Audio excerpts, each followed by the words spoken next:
Bonjour à tous. Bonjour à tous. Aujourd'hui, on vient vous reparler une nouvelle fois d'assainissement, mais cette fois-ci pour vous parler de l'assainissement individuel. Donc, qu'est-ce que c'est l'assainissement individuel et quand est-ce qu'on l'installe? Oui, donc on doit l'installer dès lors qu'on se trouve dans un secteur où il y a une impossibilité de se raccorder au réseau collectif, puisqu'il ne passe pas devant la maison. Donc, où tout a des goûts classiques? Exactement. Donc dans ce cas-là, il faut on a l'obligation d'installer un système d'assainissement individuel et donc on appelle ça une microstation.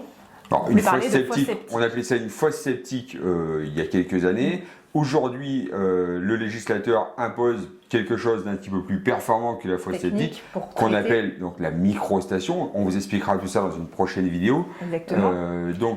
Là aujourd'hui, on va plutôt aborder les spécificités de où et comment il faut l'installer. Donc déjà, il y a les recommandations qui imposent de l'installer à au minimum 5 mètres des habitations, 3 mètres des limites de propriété au minimum et également 3 mètres des végétaux, plantations en général dans le jardin, quoi. Bah, attention, c'est pareil, si vous avez un puits ou du forage proche de la maison, oui, la microstation ou fosse septique doit être installée à au moins 35 mètres de ce forage ou de ce puits.